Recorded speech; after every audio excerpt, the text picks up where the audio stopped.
আসসালামু আলাইকুম। পৃথিবীর সর্বশ্রেষ্ঠ মহামানব হযরত মুহাম্মদ সাল্লাল্লাহু আলাইহি ওয়াসাল্লাম যখন আরবের কুরাইশ গোত্রে জন্ম নিয়েছিলেন, তখন আরবে চলছিল আইয়ামে জাহিলিয়াতের যুগ। সমাজে অন্যায় অনাচার এত বেড়ে গিয়েছিল যে বাবা তার নিজের ছোট্ট মেয়েকে জীবন্ত মাটিতে পুঁতে ফেলতেন, আর নারীদেরকে পণ্য হিসেবে বাজারে বিক্রি করা হতো। পুরুষরা কালো হয়ে জন্মালে তাদের দাস হিসেবে বাজারে বিক্রি করা হতো। তখন মানুষদের মধ্যে নীতি নৈতিকতা বলতে কিছুই ছিল না। এমনকি পবিত্র কাবা ঘরের মধ্যে ৩৬০টি মূর্তি রাখা ছিল, আর আরবের মানুষরা সেই মূর্তিগুলোকে পূজা করত। এছাড়াও হযরত মুহাম্মদ সাল্লাল্লাহু আলাইহি ওয়াসাল্লামের জন্মের ১ মাস আগে আব্রাহা নামের একজন সম্রাট তার সুসজ্জিত সৈন্যবাহিনী এবং হস্তি বাহিনী নিয়ে কাবা ঘর ধ্বংসের জন্য এসেছিলেন। কিন্তু মহান আল্লাহ তার নিজের ঘরকে রক্ষার দায়িত্ব নিজেই নিয়েছিলেন। তিনি আবাবিল নামের এক প্রকার পাখি দিয়ে সেই বিরাট হস্তি বাহিনীকে ধ্বংস করে দিয়েছিলেন। একদিন শিশু নবীজি যখন মরুভূমিতে ছাগল চড়াচ্ছিলেন, তখন তিনি হঠাৎ একজন নারীর চিৎকার শুনতে পান। নবীজি দৌড়াতে দৌড়াতে সেখানে গিয়ে দেখতে পান একটি মহিলার স্বামী তাকে মারধর করছে, আর সেই লোক তার নিজের কন্যাকে জীবন্ত মাটিতে পুঁতে ফেলছে। আসলে সেই সময় নারীদের সমাজে কোনো মূল্য ছিল না। মানুষ মনে করত কন্যা সন্তান হওয়া মানে নিজের বিপদ ডেকে নিয়ে আসা। তাই কিছু কিছু মানুষ নিজের কন্যা সন্তানকে মেরে ফেলতেন বা জীবন্ত পুঁতে ফেলতেন। এই লোকটিও সেই কাজটি করছিলেন। লোকটি তার স্ত্রীকে মারতে মারতে অজ্ঞান করে ফেলেছিলেন। ঠিক সেই সময় নবীজি সেখানে গিয়ে পৌঁছান এবং গর্ত থেকে সেই বাচ্চাটিকে তুলে নিয়ে এসে লোকটির সামনে দাঁড়ান এবং লোকটিকে বলতে শুরু করেন, দেখো তোমার বাচ্চাটা কত সুন্দর, আর তার তোমার মতোই সুন্দর দুটি চোখ আছে। আর এই বাচ্চাটি যখন বড় হয়ে নিজের সন্তান জন্ম দিবেন, তখন সেই সন্তানদেরও তোমার মতো দেখতে এমন সুন্দর দুটি চোখ হবে। এভাবেই বহু প্রজন্ম ধরে সে তোমার অস্তিত্বকেই টিকিয়ে রাখবে। তাহলে কেন তুমি তাকে মেরে ফেলবে? যদি তুমি তাকে মেরে ফেলো, তাহলে তো তুমি তোমার নিজেকেই মেরে ফেলছো। এই বলে নবীজি সেই বাচ্চাটিকে লোকটির কাছে দিয়ে দেন এবং সেখান থেকে চলে যান। আর নবীজির এমন মায়াময় কথা শুনে লোকটি সেখানে দাঁড়িয়ে দাঁড়িয়ে কাঁদতে শুরু করেন। হ্যালো বন্ধুরা, আজকে এমন একটি মুভি এক্সপ্লেইন করতে যাচ্ছি যেখানে আপনি দেখতে পারবেন পৃথিবীর শ্রেষ্ঠ মহাপুরুষ হযরত মুহাম্মদ সাল্লাল্লাহু আলাইহি ওয়াসাল্লামের জন্মের সময় আরবের অবস্থা কতটা ভয়াবহ ছিল এবং প্রিয় নবীজি জন্মগ্রহণ করে কিভাবে তিনি পুরো সমাজকে পরিবর্তন করে দিয়েছিলেন। তবে গল্প শুরুর আগে কোনো ভুলভ্রান্তির জন্য ক্ষমা চেয়ে নিতে চায়। পুরো মুভিটিতে নবীজির চরিত্রে অভিনয় করা বালকের মুখ দেখানো হয়নি। তাই নবীজির জীবন থেকে শিক্ষা নেওয়ার জন্য পৃথিবীর শ্রেষ্ঠ এই মুভিটি আপনি নির্দ্বিধায় দেখতে পারবেন। তাহলে চলুন Muhammad the Messenger of god নামের বিখ্যাত এই মুভিটি দেখা শুরু করা যাক। হযরত মুহাম্মদ সাল্লাল্লাহু আলাইহি ওয়াসাল্লাম এর জন্মের ১ মাস আগে ইয়েমেনের বাদশাহ আব্রাহা পবিত্র কাবা শরীফ আক্রমণের জন্য বিরাট সেনাবাহিনী নিয়ে মক্কার দিকে আসতে শুরু করে। তাদের সাথে ঘোড়সওয়ার, পদাতিক বাহিনী ও বিরাট একটি হস্তি বাহিনী ছিল। পবিত্র কাবা ঘর তখন আরবদের ব্যবসা বাণিজ্যের কেন্দ্রস্থল ছিল। হাজিরা পৃথিবীর দূর দূরান্ত থেকে মক্কায় হজ করতে আসত। আর ব্যবসা বাণিজ্যের এমন প্রসার দেখে তখনকার ক্ষমতাবান বাদশাহ আব্রাহা নিজেই কাবা ঘরের আদলে একটা ঘর তৈরি করেন। কিন্তু মানুষ সেখানে আসে না দেখে সে মক্কার পবিত্র কাবা ঘর আক্রমণ করে দখল করার সিদ্ধান্ত নেন। এদিকে সে সময় কাবা ঘর রক্ষার দায়িত্ব ছিল আরবের বিখ্যাত কুরাইশ গোত্রের, আর কুরাইশ গোত্রের প্রধান ছিলেন আব্দুল মুত্তালিব। সেই হিসেবে কাবা ঘরের রক্ষকও ছিলেন তিনি। একদিন যখন আব্দুল মুত্তালিব পবিত্র কাবা ঘরের ভিতরে কাজ করছিলেন, তখন তার কাছে আবু তালেব আসেন এবং তিনি তার বাবাকে বলেন, ইয়েমেনের বাদশাহ আব্রাহা তার বিরাট হস্তি বাহিনী নিয়ে কাবা ঘর আক্রমণের জন্য এগিয়ে আসছে, আর এই কারণে ভয় পেয়ে মক্কার সমস্ত জনগণ যে যার মতো পালিয়ে যাচ্ছে। জনগণ সবাই এদিক ওদিক ছোটাছুটি করছে এবং একে অন্যের সম্পদ ছিনিয়ে নিচ্ছে। এছাড়াও আব্রাহা আমাদের ৬০টা উট নিয়ে আটকে রেখেছে। এটা শুনে আব্দুল মুত্তালিব তাকে বলেন, আমিনা কোথায় আছে? আবু তালিব তাকে বলেন, আমরা তাকে নিয়ে আসতে গিয়েছিলাম, কিন্তু তিনি মক্কা ছেড়ে কোথাও যাবেন না। এদিকে নবীজি তখন মা আমেনার গর্ভে। তবুও মা আমেনা এই শহর ছেড়ে কোথাও যেতে চান না। আবু তালিবের স্ত্রী তাকে নিতে আসলে তিনি তাকে নিষেধ করে দেন এবং তার ঘরেই থেকে যান। এরপর আব্দুল মুত্তালিব বাদশাহ আব্রাহার কাছে চলে আসেন। আব্রাহা তখন মক্কার কিছুটা দূরেই তাঁবু খাটিয়ে তার সৈন্যবাহিনী নিয়ে রয়েছেন। তিনি আব্রাহার কাছে গেলে আব্রাহা বাদশার পোশাক পরিধান করে এবং সেজেগুজে তার সামনে আসেন। আব্রাহা আব্দুল মুত্তালিবকে দেখে তাকে অপমান করে বিভিন্ন কথা বলতে শুরু করে। আব্রাহা বলে, আমি হচ্ছে পৃথিবীর পরাক্রমশালী বাদশাহ, আমার পায়ের নিচে বহু রাজা এবং সৈন্যবাহিনী লুটিয়ে পড়েছে। আমি এখানে আসতে আসতে বেশ কিছু রাজার সাথে যুদ্ধে জয়লাভ করে এসেছি, আর এখন আমি মক্কা শহরের দখল নিয়েছি। তার কথা বলা শেষ হয়ে গেলে আব্দুল মুত্তালিব তাকে বলে, তোমার লোকগুলো আমার 60টি উট নিয়ে আটকে রেখেছে, আমি ওগুলোকে ফেরত চাই। তুমি আমাকে আমার উটগুলো দিয়ে দিলে আমি এখান থেকে চলে যাব। এটা শুনে আব্রাহা অনেক হাসে এবং আব্দুল মুত্তালিবকে বলে, বাহ, আমি তো তোমাকে সাহসী ভেবেছিলাম, কিন্তু তুমি তো দেখছি একটা ভীতু। কোথায় তুমি তোমার শহরের মানুষের জন্য আমার কাছে আর্জি জানাবে এবং কাবা ঘর রক্ষা করার জন্য আমার সাথে যুদ্ধ করবে, সেগুলো না করে তুমি তোমার উট ফেরত চাইছো? আব্দুল মুত্তালিব তখন আব্রাহাকে বলে, আমি শুধুমাত্র আমার উটগুলোর মালিক, এই কারণে আমি আমার উটগুলোকে ফেরত চাইছি। আর এই শহর এবং কাবা ঘরের একজন রক্ষাকর্তা আছেন, তিনি নিজের ঘর এবং শহর অবশ্যই রক্ষা করবেন এবং তোমাকে উচিত শিক্ষা দিবেন। এটা শুনে আব্রাহা বলে, ঠিক আছে, আমি তোমার উটগুলো দিয়ে দিচ্ছি, কিন্তু তোমার কাবা ঘর কে রক্ষা করে আমি সেটা দেখতে চাই। এরপর আব্দুল মুত্তালিব সেখান থেকে চলে আসেন। পরদিন তিনি কাবা ঘরের কাছে গিয়ে মহান আল্লাহর কাছে মোনাজাত শুরু করেন। তিনি বলেন, হে মহান প্রভু, এই ঘর তোমার ঘর, তুমি নিজেই এই ঘরের রক্ষাকর্তা। আব্রাহাকে তুমি নিশ্চয়ই উচিত শিক্ষা দিবে। তিনি যখন মোনাজাত করছিলেন তখন হঠাৎ করে প্রচুর পাখির আওয়াজ শুনতে পান, আর তারপর তিনি পিছনে তাকিয়ে দেখতে পারেন আকাশে হাজার হাজার আবাবিল নামের এক প্রকার পাখি উড়ে এদিকেই আসছে। পাখিগুলো কাবা ঘরের উপরে এসে পবিত্র কাবা শরীফ তাওয়াফ করতে শুরু করে।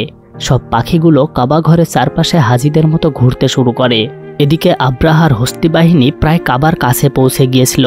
তখন হঠাৎ করে সব হাতি থেমে যায়, তারা আর কোনোভাবেই সামনে এগোতে চায় না। লোকগুলো তখন হাতির গায়ে দড়ি বেঁধে টানতে শুরু করে, কিন্তু তবুও হাতিগুলো এক পাও এগোতে চায় না। সব হাতিগুলো ছুটোছুটি শুরু করে দেয়।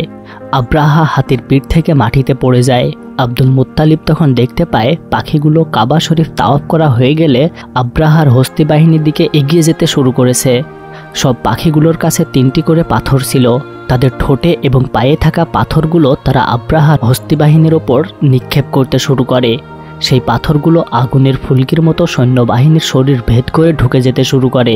কিছুক্ষণের মধ্যেই আব্রাহার বিরাট সেই সৈন্যবাহিনী মাটির সাথে মিশে যায়। তাদের আর একজন সৈনিকও সেখানে বেঁচে থাকে না। আর এভাবেই পবিত্র কাবা শরীফ শত্রুর আক্রমণ থেকে রক্ষা পায়। এই ঘটনার প্রায় 1 মাস পর মক্কার লোকজন হঠাৎ করে এক রাত্রে আকাশে বিরাট একটা উজ্জ্বল আলো দেখতে পায়। সেই আলো আকাশে চারপাশে ঘুরতে শুরু করে এবং পুরো পৃথিবীকে আলোকিত করে দেয়। পৃথিবীর বিভিন্ন প্রান্ত থেকে নারী পুরুষ সবাই সেই আলো দেখতে পাচ্ছিল। ঠিক সেই মুহূর্তে আব্দুল মুত্তালিব কাবা ঘরের ছাদের উপরে ছিলেন। তখন তিনি আকাশে বিরাট সেই আলো দেখতে পায়, আর সাথে সাথে কাবা ঘরের ছাদ থেকে নিচে নেমে আসেন। আর ভিতরে এসে তিনি দেখতে পান কাবা ঘরের মধ্যে থাকা সব মূর্তিগুলো একা একাই ভেঙে গুড়িয়ে যাচ্ছে। এটা দেখে তিনি অবাক হয়ে যান। আর তারপর বাইরে এসে দেখতে পারেন মা আমিনার ঘর থেকে নূরের আলো প্রজ্বলিত হচ্ছে। এছাড়াও কাবা শরীফের পাশে থাকা কুয়া থেকে অবিরত পানি বের হচ্ছে, অথচ এই কুয়া থেকে বহু বছর ধরে পানি বের হতো না। এরপর তিনি মা আমিনার ঘরে গিয়ে দেখতে পারেন মা আমিনার কোল জুড়ে রয়েছে একটি ফুটফুটে বাচ্চা। সেই বাচ্চার থেকেই এমন নূরের আলো বের হচ্ছে। মা আমিনার পাশে তিনি 2জন অপরিচিত নারীকে দেখতে পারেন, অথচ তখন পুরো মক্কা শহরে কোনো নারী পুরুষ কেউ ছিল না। আসলে পবিত্র কুরআন শরীফে বর্ণিত আছে মহানবীর জন্মের সময় বেহেশতের থেকে তারা এসেছিলেন। এরপর নবীজির জন্মের কারণে আব্দুল মুত্তালিব মক্কার সব গরিবদের খাবার খাইয়েছিলেন। কিন্তু নবীজির চাচা আবু তালিব খুশি হলেও তার আরেক চাচা আবু লাহাব খুশি হতে পারেননি। তিনি এবং তার স্ত্রী দুজনেই নবীজির উপর হিংসা করতে শুরু করেন। এদিকে আরবের একটা রীতি ছিল যে তার মায়ের বুকে দুধ না থাকলে বাচ্চার জন্য একজন দুধ মাতা ঠিক করবেন। কিন্তু শিশু নবীজি জন্মের 2 দিন পার হলেও অন্য কোনো মহিলার দুধ পান করেননি। তাই মা আমেনা তার সন্তানের জন্য একজন দুধ মাতা খুঁজতে শুরু করেন। এদিকে মক্কার ইহুদিরা রাতের আকাশে সেই আলো দেখেছিলেন, তাই তারা বুঝতে পারছিলেন তাদের ধর্মগ্রন্থের মতে এটা কোনো পয়গম্বর জন্মগ্রহণ করার একটা নিদর্শন। কিন্তু কাদের মধ্য থেকে সেই পয়গম্বর জন্মগ্রহণ করেছে সেটা তারা বুঝতে পারছিলেন না। তারা ছিলেন ইহুদি, তাই যদি ইহুদিদের মধ্য থেকে সেই পয়গম্বর জন্ম না নেন তাহলেই সমস্যা। এ কারণে তারা সেই পয়গম্বরকে খুঁজে বের করার পরিকল্পনা করে। তাই তারা বের হয়ে কাবা ঘরের সামনে আসেন। এবং দেখতে পান সেখানে কুরাইশ বংশধরদের মধ্যে জন্মগ্রহণ করা বাচ্চাদের নাম রাখার উৎসব চলছে। দুই একজন বাচ্চার নাম রাখা দেখে ইহুদি দুজন বলাবলি করতে শুরু করে, এমন পাগল একটা জাতির মধ্য থেকে কিভাবে পয়গম্বর জন্ম নিতে পারে, চলো এদের মধ্য থেকে কখনো পয়গম্বর আসবে না, সুতরাং এখানে থেকে আমাদের লাভ নেই। তাদের এমন কথা বলার কারণ হচ্ছে কুরাইশরা নিজেদের বাচ্চার নাম রাখত বিভিন্ন দেবদেবী বা তাদের পূর্বপুরুষদের নাম অনুসারে। এরপর তারা চলে গেলে শিশু নবীজির নাম রাখার জন্য আব্দুল মুত্তালিব তাকে কাবা ঘরের সামনে নিয়ে আসেন এবং হাজরে আসওয়াদ নামক কালো পাথরের সামনে দাঁড়াতেই তিনি দেখতে পান কাবা ঘরের দরজার শিকলটি একা একাই শব্দ করছে। আর এটা দেখে তিনি অবাক হয়ে যান এবং নবীজির নাম রাখেন মোহাম্মদ। এমন ধরনের নাম শুনে সেখানে থাকা লোকদের মধ্যে অসন্তোষ দেখা দেয়, কারণ এই নাম তারা আগে কখনো শোনেননি, আর এই নামে তাদের কোনো দেবদেবীও নেই, এমনকি আরবের কোনো গোত্রের মধ্যেই এই নাম রাখার প্রচলন নেই। কিন্তু তখন হামজা এগিয়ে এসে বলেন, মোহাম্মদ শব্দের অর্থ প্রশংসিত, আর এই বাচ্চা অবশ্যই প্রশংসিত হবে, সুতরাং এই নামটাই তার জন্য সবচেয়ে ভালো। এটা শুনে সেখানে থাকা সবাই এই নামটা মেনে নেয়। পরদিন মক্কা শহরে একটি দম্পতিকে দেখা যায় যারা বহু দূর থেকে এখানে এসেছে একটি বাচ্চা দত্তক নিতে। আরবের রীতি অনুযায়ী নতুন জন্মগ্রহণ করা বাচ্চাদের 4 বছরের জন্য অন্য কোনো দম্পতির কাছে দত্তক দিতে হয় এবং এর বিনিময়ে তারা কিছু অর্থ সম্পদ পেয়ে থাকে। এই পরিবারটিও একটি বাচ্চা নিতে মক্কা শহরে এসেছিলেন, কিন্তু তাদের আসতে আসতে পথের মধ্যে অনেক দেরি হয়ে গিয়েছিল, তাই ততদিনে মক্কার বাচ্চাদের নাম রাখার অনুষ্ঠান এবং বাচ্চা দত্তক দেওয়ার অনুষ্ঠান শেষ হয়ে গেছে। তারা পুরো শহরে ঘুরেও কোথাও কোনো বাচ্চা দত্তক নিতে পারে না। এই পরিবারের মহিলাটির নাম ছিল হালিমা। সে শহরে ঘুরে ঘুরে একটি বাচ্চা দত্তক নিতে অনেক চেষ্টা করে, কিন্তু সে যখন পারে না তখন তার স্বামীর কাছে গিয়ে বলে, হারিস, আমি পুরো শহরে ঘুরলাম কিন্তু কোনো পরিবার তাদের বাচ্চার দুধমাতা হিসেবে আমাকে নেয়নি। এটা শুনে তার স্বামী তাকে বলে, তাহলে তো আমাদের এখন কিছুই করার নেই, এখন শুধু একটাই উপায় আছে, সেটা হচ্ছে আমাদের এই উটটা বিক্রি করে দিয়ে বাড়িতে ফিরে যাওয়া, তাতে কিছুদিন আমরা আহার করতে পারবো। এটা বলে লোকটি তার উটটি বিক্রি করতে চলে যায়। তারপর একজন লোক হারিসের থেকে তার উটটি কিনে নিয়ে যখন জবাই করতে যাবে, ঠিক তখনই উটটি এক ছুটে পালিয়ে যেতে শুরু করে। হারিস তার উট ধরার জন্য সেটার পিছনে ছুটতে শুরু করে। এমন সময় হালিমা সেখানেই দাঁড়িয়েছিল। হঠাৎ করে সে দেখতে পায় তাদের উট জামিল ছুটে পালিয়ে যাচ্ছে। এটা দেখে সেও উটের পিছনে দৌড়াতে শুরু করে। দৌড়াতে দৌড়াতে উটটি একটা বাড়ির মধ্যে ঢুকে সেখানে বসে পড়ে। এই বাড়িটি ছিল মা আমিনার বাড়ি। মা আমিনা যখন দেখতে পায় তার বাড়ির মধ্যে একটা উটসহ মহিলা এসেছে, তখন তিনি সেই মহিলাটিকে বলেন, তোমার উটটি অনেক ভয় পেয়েছে, তাই সে এখানে পালিয়ে এসেছে, তুমি একটু শান্ত হও, দেখবে তোমার উট শান্ত হয়ে গেছে। এটা বলে তিনি হালিমাকে নিজের সাথে খাবার খাওয়ার জন্য আমন্ত্রণ জানায়। হালিমা তখন মা আমিনার ঘরের মধ্যে প্রবেশ করে এবং খাবার খাওয়া শুরু করে।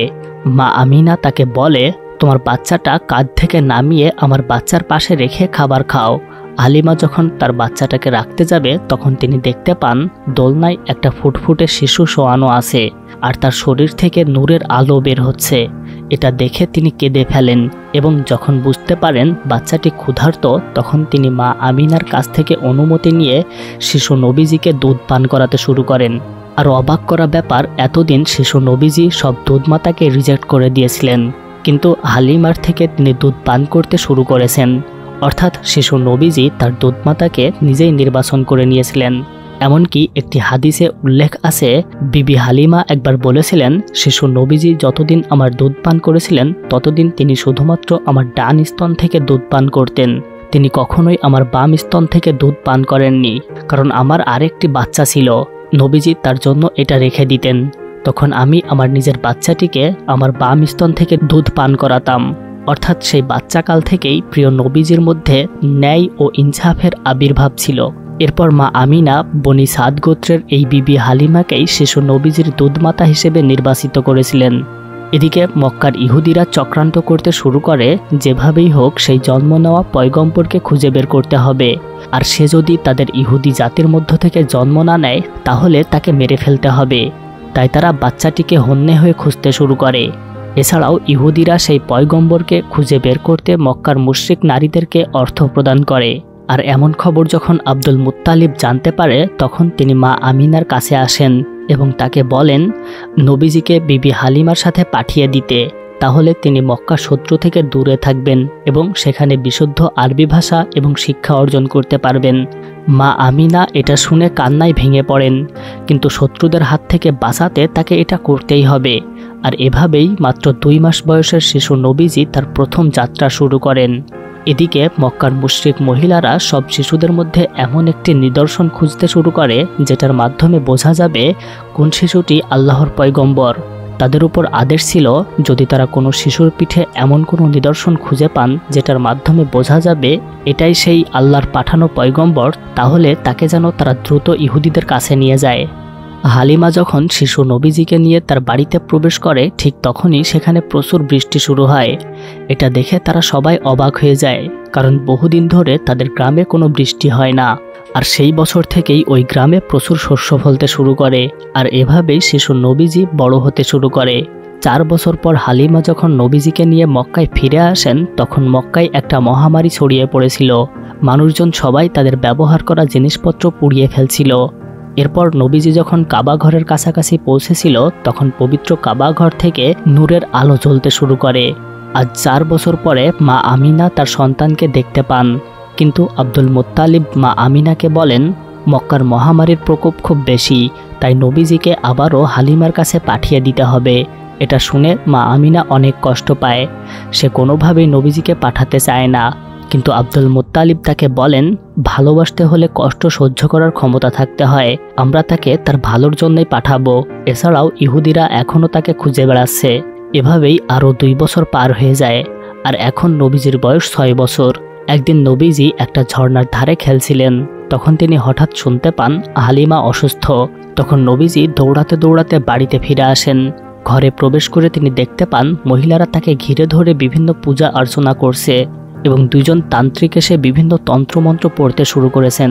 তখন নবীজি এসে তাদের সবকিছু বন্ধ করে দেন এবং হালিমার হাতে হাত রাখতেই তিনি সুস্থ হয়ে ওঠেন।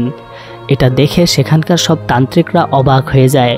পরদিন নবীজি তার অন্য দুধ ভাইদের সাথে যখন ফসল তোলার কাজ করছিলেন তখন সেখানে কয়েকজন মহিলা আসে এবং নবীজিকে নিয়ে যাওয়ার চেষ্টা করে, কারণ তাদের মধ্যে একজনের স্বামী অসুস্থ ছিল। কিন্তু সেখানে হালিমা এসে সেই মহিলাদের ভয় দেখিয়ে তাড়িয়ে দেন। রাতের বেলা নবীজি যখন ঘুমাচ্ছিলেন তখন হালিমা এবং হারিস পাশেই বসে পাহারা দিচ্ছিলেন। তখন হঠাৎ করে কয়েকজন লোক আসে নবীজিকে নিয়ে যাওয়ার জন্য। হারিস তখন তাদের সাথে লড়াই করা শুরু করে দেন। হারিসের ভাই ও তার সাথে যোগ দেয়। আর কিছুক্ষণ পরেই শত্রুরা সেখান থেকে পালিয়ে যায়। পরদিন সকাল হলেই হারিস নবীজিকে নিয়ে মক্কার উদ্দেশ্যে বেরিয়ে পড়ে। নবীজির এই বিদায়ে হালিমা অনেক কষ্ট পায়। তিনি অঝরে কাঁদতে শুরু করেন। যাই হোক, নবীজি মক্কায় ফিরে আসলে আব্দুল মুত্তালিব তার ছেলে আবু তালিবকে বলেন আমি তাকে নিয়ে লুকিয়ে থাকব, তুমি খেয়াল রাখবে কেউ যেন জানতে না পারে যে নবীজি মক্কায় ফিরে এসেছে। এরপর নবীজির দাদা এবং তিনি হেরা পর্বতের একটা গুহায় থাকতে শুরু করেন। এরপর সেখানে বেশ কিছুদিন লুকিয়ে থাকার পর নবীজি তার মায়ের সাথে পিতার কবর জিয়ারত করার উদ্দেশ্যে রওনা দেন। নবীজির জন্মের 2 মাস আগে পিতা আব্দুল্লাহ মারা যান। সেখানে এসে নবীজি বেশ কিছুদিন মায়ের সাথে থাকার সুযোগ পান। মা আমিনা নবীজিকে বাবার কথা শোনায় এবং তিনি কিভাবে মারা গিয়েছিলেন সেটাও বলে। নবীজি এতটাই মহানুভব ছিলেন যে মা আমিনা একদিন দেখতে পান তিনি ঝর্ণা থেকে পানি নিয়ে এসে পিপাসার্ত মানুষদের পানি খাওয়াচ্ছেন। এরপর তারা ফিরে আসলে একদিন হজ উপলক্ষে আব্দুল মুত্তালিব কাবা শরীফ পরিষ্কার পরিচ্ছন্নের কাজ করছিলেন। তখন নবীজিও তার সাথে কাজ করতে শুরু করেন। বহু প্রাচীনকাল থেকেই কাবা শরীফে মানুষ হজ করতে আসতেন, আর কাবা শরীফকে কেন্দ্র করে ব্যবসা বাণিজ্যের প্রচলন ছিল। হাজিদের সাথে আব্দুল মুত্তালিব ও কাবাঘর তাওয়াফ করছিলেন, কিন্তু হঠাৎ করে তিনি ভীষণ অসুস্থ হয়ে পড়েন। এরপর তার পুত্র আবু তালিব তাকে বাড়িতে নিয়ে আসেন এবং সেবা যত্ন করেন, কিন্তু তিনি আর বেশিক্ষণ বাঁচেন না। আব্দুল মুত্তালিব ছিলেন নবীজির অভিভাবক। তাকে হারিয়ে নবীজি অনেক কষ্ট পান, কিন্তু আব্দুল মুত্তালিব মারা যাওয়ার আগে তার পুত্র আবু তালিবকে ডেকে নবীজির হাতে তার হাত দিয়ে বলেন তার দায়িত্ব আমি তোমার উপর দিয়ে গেলাম, এখন থেকে তুমি তার অভিভাবক, কাফেরদের হাত থেকে তুমি তাকে রক্ষা করো। এরপর থেকে নবীজি চাচা আবু তালিবের অভিভাবকত্বে বড় হতে শুরু করেন। তিনি চাচা আবু তালিবের ছাগলগুলো মরুভূমিতে চরাতে নিয়ে যেতেন। একদিন নবীজি যখন ছাগল চড়িয়ে ফিরছিলেন তখন তিনি দেখতে পান শহরে দাসদের কেনাবেচা চলছে। তাদেরকে কঠিন নির্যাতনের মাধ্যমে তাদের গায়ে গরম লোহার দণ্ড দিয়ে মার্কা লাগানো হচ্ছে, নারীদেরকে উচ্চ মূল্যে কেনাবেচা চলছে। এগুলো দেখে নবীজি অনেক কষ্ট পান। নবীজির এক চাচা আবু লাহাব দাসদের কেনাবেচা করতেন। তিনি একজন দাসীকে উচ্চ মূল্যে বিক্রি করে দিচ্ছিলেন, কিন্তু তার স্বামী গিয়ে আবু লাহাবের কাছে অনেক কাকুতি মিনতি করেন এবং তাকে যেন বিক্রি করে না দেওয়া হয় সেটা বলতে থাকেন, কিন্তু আবু লাহাব তার কোনো কথাই শোনেন না। এমন সময় সেখানে নবীজি গিয়ে উপস্থিত হন এবং চাচা আবু লাহাবকে বলেন ওই মহিলাকে যেন বিক্রি করা না হয়। কিন্তু আবু লাহাব যখন বলেন আমি তাকে অনেক মূল্য দিয়ে কিনেছি, তখন নবীজি তার সব মূল্য নিজেই পরিশোধ করে দিতে চান। এটা শুনে আবু লাহাব সেই মহিলাকে মুক্তি দিয়ে দেন। এরপর আরেকদিন নবীজি যখন মরুভূমিতে ছাগল চড়াচ্ছিলেন, তখন তিনি হঠাৎ একজন নারীর চিৎকার শুনতে পান। নবীজি দৌড়াতে দৌড়াতে সেখানে গিয়ে দেখতে পান একটি মহিলার স্বামী তাকে অনেক মারধর করছে, আর সেই লোক তার নিজের কন্যা সন্তানকে জীবিত মাটিতে পুঁতে ফেলছে। আসলে সেই সময় নারীদের সমাজে কোনো মূল্য ছিল না। মানুষ মনে করত কন্যা সন্তান হওয়া মানে নিজের বিপদ ডেকে নিয়ে আসা। তাই কিছু কিছু মানুষ নিজের কন্যা সন্তানকে মেরে ফেলতেন বা জীবন্ত পুঁতে ফেলতেন। এই লোকটিও সেই কাজটি করছিলেন। লোকটি তার স্ত্রীকে মারতে মারতে অজ্ঞান করে ফেলেছিলেন। ঠিক সেই সময় নবীজি সেখানে গিয়ে পৌঁছান এবং গর্ত থেকে সেই বাচ্চাটিকে তুলে নিয়ে এসে লোকটির সামনে দাঁড়ান এবং লোকটিকে বলতে শুরু করেন, দেখো বাচ্চাটি কত সুন্দর, তার তোমার মতোই দুটি সুন্দর চোখ আছে, আর এই বাচ্চাটি যখন বড় হয়ে নিজের সন্তান জন্ম দিবেন তখন সেই সন্তানদেরও তোমার মতন দেখতে এমন সুন্দর দুটি চোখ হবে। এভাবেই বহু প্রজন্ম ধরে সে তোমার অস্তিত্বকে টিকিয়ে রাখবে। তাহলে কেন তুমি তাকে মেরে ফেলবে? যদি তুমি তাকে মেরে ফেলো তাহলে তো তুমি নিজেকেই মেরে ফেলছো। কন্যা সন্তান জন্মগ্রহণ করা একটা বিরাট আশীর্বাদ, তাই তাকে নিজের অস্তিত্ব হিসেবে বড় করো। এই বলে নবীজি বাচ্চাটিকে লোকটির কাছে দিয়ে সেখান থেকে চলে যান। আর নবীজির এমন মায়াময় কথা শুনে লোকটি সেখানে দাঁড়িয়ে কাঁদতে শুরু করেন। একদিন নবীজির চাচা আবু তালিব ব্যবসার কাজের জন্য একটা বিরাট কাফেলা নিয়ে সিরিয়ার উদ্দেশ্যে রওনা হন, আর তিনি মুহাম্মদ সাল্লাল্লাহু আলাইহি ওয়াসাল্লামকেও সাথে করে নিয়ে যান। কাফেলা সিরিয়ার বুসরা নামক এক স্থানে যাত্রা বিরতি করে। সেখানকার একটি গির্জায় একটা পাদ্রী অবস্থান করত, তার নাম ছিল বাহিরা। খ্রিস্টীয় ধর্মের তিনি বড় পণ্ডিত ছিলেন। পাদ্রীত্ব গ্রহণ অবধি তিনি ওই গির্জায় সবসময় থাকতেন। খ্রিস্টানদের ধারণা মতে সেই সময়ে খ্রিস্টীয় ধর্মগ্রন্থে তিনিই ছিলেন শীর্ষস্থানীয় পণ্ডিত। উত্তরাধিকার সূত্রে তারা এই জ্ঞান নাকি পেয়ে থাকে। মক্কার এই বণিক কাফেলা এর আগেও বহুবার এই পথ দিয়ে চলাচল করেছে, কিন্তু পাদ্রী বাহিরা এতকাল পর্যন্ত কখনো তাদের সঙ্গে কথাও বলেননি এবং তাদের প্রতি ফিরেও তাকাননি। কিন্তু একদিন সেই পাদ্রী লক্ষ্য করেন আকাশে একটা খণ্ড মেঘ চলাচল করছে, আর তিনি দেখতে পান সেই মেঘের নিচেই একটা বড় কাফেলা এদিকে এগিয়ে আসছে।